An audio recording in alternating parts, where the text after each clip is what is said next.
St. Francis Solano. The diocese of Cordova in Spain was the birthplace of this saint, who won many thousands of souls to God. From his earliest years he was characterized by a modest behavior, prudent silence, and edifying meekness. While still very young, he was always able to effect a reconciliation between the most bitter enemies. Once, when he came upon two Spaniards who were engaged in deadly strife, he threw himself between them, and kneeling down, prayed with so much fervor that the fierce combatants sheathed their daggers and became reconciled to one another. His education was entrusted to the Jesuit fathers, but his desire to follow the poor and humble Jesus in perfect poverty and humility induced him to enter the order of St. Francis. Soon he excelled everyone in the house in humility, obedience, fervor in prayer, and self-denial. Sometimes he would pass the entire night on his knees before the tabernacle. If he saw a religious, zealous for God's honor and love, he would say to him, "Brother, let us see which of us can show Jesus more proofs of love, fervor, and self-denial during this week."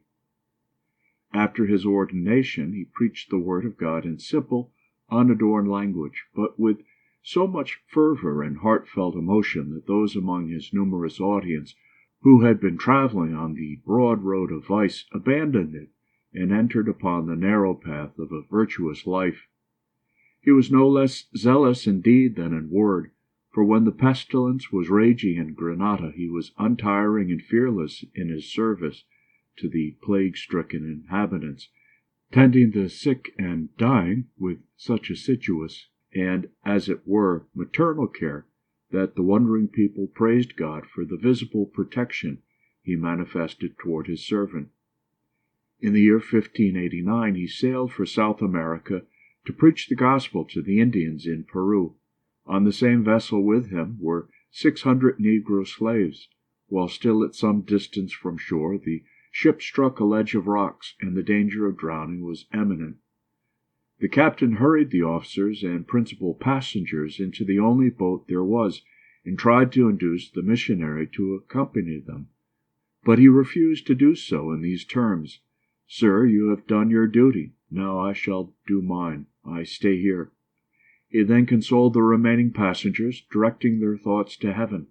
He knelt down with them, and praying fervently, exhorting those who had been baptized, instructing those who were not, and comforting all. Meanwhile the vessel was sinking, and the passengers trembled with fear, but not so the zealous missionary. He alone kept up his hope in God's mercy. Thus 3 dreadful days were passed, until at last the captain came with the lifeboat, and all were taken off in safety. The missionary did not confine his ministry to Lima.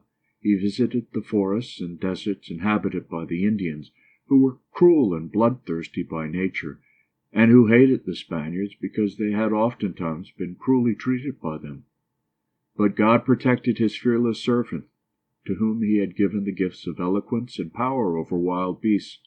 Lions, tigers, and snakes obeyed him, and the birds perched on his shoulder, singing with him the praises of God. By degrees he won the trust of the Indians, who marveled at his kindness.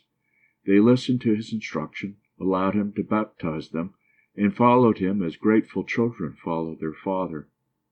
In this way 9,000 Indians were converted, and everything was in the most promising condition when the missionary was recalled by an order from his superior to Lima, which at that time was like the godless city of Nineveh. Francis preached with great effect to the hardened sinners. He carried the mission everywhere, in the public streets, into the shameless theaters and gambling dens, where, cross in hand, he frightened the evildoers by the might of his words, which echoed like the trumpet sounds of the Last Judgment. The result of his labors was that the whole city became converted. He wrought many miracles on the sick and sorrowful, and was in himself the greatest miracle of all. Ever busy, humble, joyful, and never uttering a single useless word, in his leisure time he composed songs to the Christ child and his Blessed Mother, and sung them to the accompaniment of his violin, so sweetly that his hearers were enraptured. His love of his neighbor was unbounded. He never thought evil of anyone, and put a good construction on every action, even when persecuted, calumniated, and held in suspicion by his religious brethren. The proverb, "As our life is, so shall be our death," was fulfilled in Francis's case. In his last painful sickness he prayed thus: "O Jesus, how do I deserve such grace? Thou wert nailed to the cross, and I am served by my brethren. Thou wert stripped of thy clothes, and I am well covered.